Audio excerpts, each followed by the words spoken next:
श्री स्वामी समर्थ. कोजागिरी पौर्णिमा का व कशी साजरी करायची? दिनांक 6 ऑक्टोबर 2025 रोजी यावर्षी आपण कोजागिरी पौर्णिमा साजरी करणार आहोत. शरद पौर्णिमेची रात्र, चंद्राची रात्र सर्वांना आनंद देते. अश्विन शुद्ध पौर्णिमा म्हणजे कोजागिरी पौर्णिमा. अशा या रात्री शरदाच्या चांदण्यात जे लोक आनंदात रमत खेळत जागरण करतात त्यांच्यावर देव प्रसन्न होतात असा समज आहे. हा उत्सव अश्विन शुद्ध पौर्णिमा या दिवशी रात्री ठीक 12 ते 12:39 या 39 मिनिटात करायचा असतो. भगवान इंद्र, लक्ष्मी, चंद्र, कुबेर यांची वर्षातून सेवा करण्याची हीच एकमेव वेळ असते.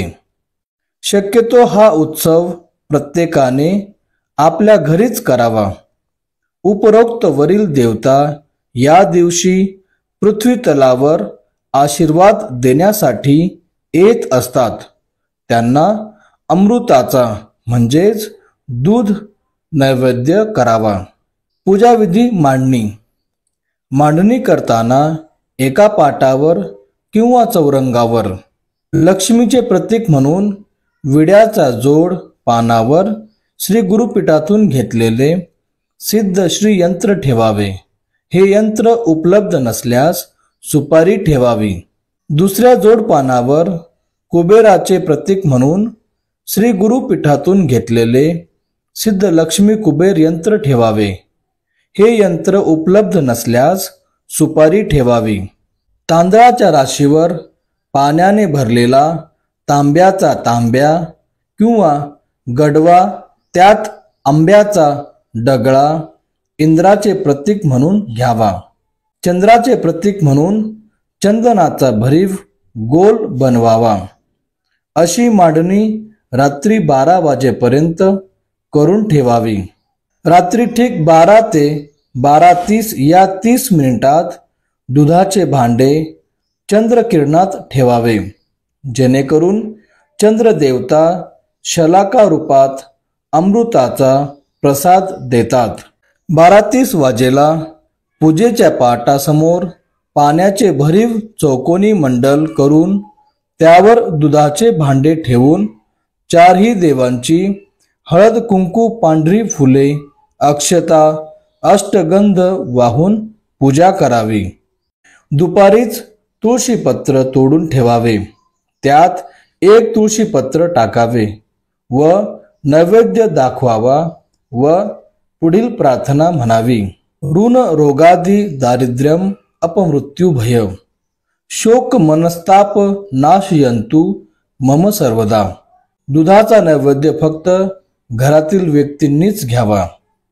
जर पूजनासाठी सुपारीचा वापर केला असेल तर याच सुपाऱ्या जपून दरवर्षी पूजाव्यात व दर कोजागिरीस व लक्ष्मी पूजनाच्या दिवशी त्यांची पूजा करावी.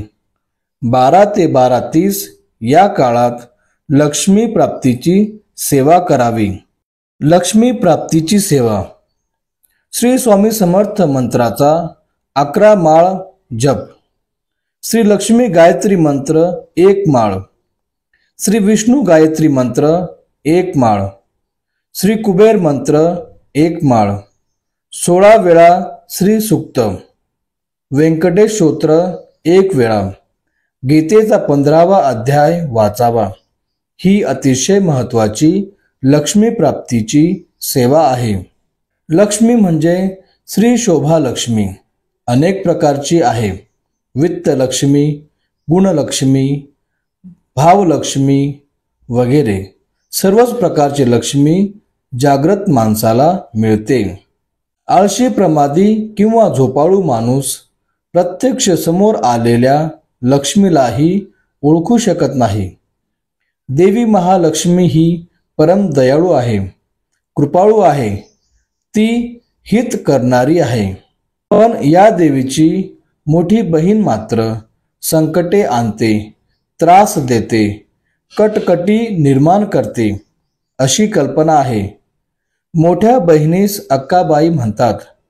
तिची अवकृपा झाली की लोक म्हणतात अक्काबाईचा फेरा आला. ही अक्काबाई पौर्णिमेच्या दिवशी अनेक झोपलेल्या आळशी लोकांवर रागवते. पण जे जागरण करतात, वरील सेवा करतात, त्यांना सुख समाधान संपत्ती लाभते. कोण जागतो आहे, कोण जागरती, यावरून या पौर्णिमेला कोजागिरी असे नाव पडले. याच पौर्णिमेचे रात्री राजा इंद्रही पृथ्वीवर फिरत असतो आणि पूजा कोण करीत आहे किंवा नाही हे पाहत असतो.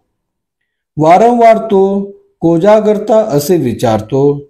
यावरून हे नाव रूढ झाले आहे.